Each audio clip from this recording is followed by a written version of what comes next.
71వ జాతీయ పురస్కారాలను ఆగస్టు 1న కేంద్ర ప్రభుత్వం ప్రకటించింది. తెలుగు సినిమాలకు 7 కేటగిరీల్లో జాతీయ అవార్డులు దక్కాయి. భారత రాష్ట్రపతి ద్రౌపది ముర్ము చేతుల మీదుగా విజేతలు అవార్డులు అందుకున్నారు. ఈసారి కూడా తెలుగు సినిమా తన సత్తా చాటింది. ఏకంగా 7 నేషనల్ అవార్డ్స్ ని గెలుచుకొని గర్వంగా తలెత్తుకుంది. ఉత్తమ తెలుగు చిత్రంగా భగవంత్ కేసరి ఎంపికంది. అడవిబిడ్డ నేలకొండ భగవంత్ కేసరి పాత్రలో నందమూరి బాలకృష్ణ నటించాడు. అయితే తెలంగాణ యాసలో బాలయ్య చెప్పిన డైలాగ్స్ సినిమాకే హైలైట్ గా నిలిచాయి.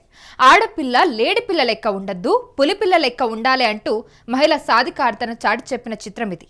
అందుకే భగవంత్ కేసరికి నేషనల్ అవార్డు దక్కింది. ఎలాంటి అంచనాలు లేకుండా రిలీజ్ అయిన హనుమాన్ మూవీ పాన్ ఇండియా లెవెల్లో సెన్సేషన్ ని క్రియేట్ చేసింది. వసూళ్ల వర్షం కురిపించింది.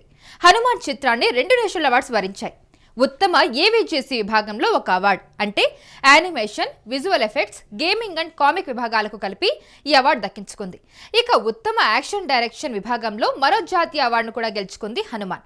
ఈ చిత్రానికి యాక్షన్ కొరియోగ్రఫీ చేసిన నందు పృథ్వీ సంయుక్తంగా జాతీయ పురస్కారం అందుకున్నారు. ఉత్తమ స్క్రీన్ ప్లే, ఉత్తమ గేయ రచన విభాగాల్లో 2 తెలుగు సినిమాలు ఈసారి నేషనల్ అవార్డ్స్ ని గెలుచుకున్నాయి. బేబీ చిత్రానికి గాను ఉత్తమ స్క్రీన్ ప్లే రచయితగా సాయి రాజేష్ ని నేషనల్ అవార్డు వరించింది. బేబీ సినిమాలోని ప్రేమిస్తున్న పాటకి గాను ఉత్తమ గాయకుడిగా రోహిత్ జాతీయ పురస్కారం గెలుచుకున్నారు. చిన్న సినిమాగా విడుదలై సంచలన విజయం సాధించిన చిత్రం బలగం.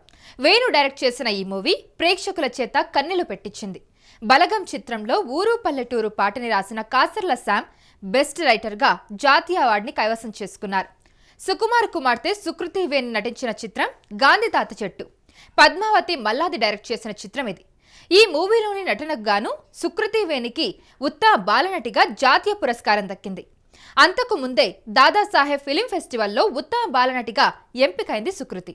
Dubai international film festival, Indian film international film festival తో పాటు అనేక ఫిలిం ఫెస్టివల్స్ లో అవార్డులు గెలుచుకుంది సుకృతి. ఇప్పుడు ఏకంగా నేషనల్ అవార్డు అందుకుని సెన్సేషన్ ని క్రియేట్ చేసింది.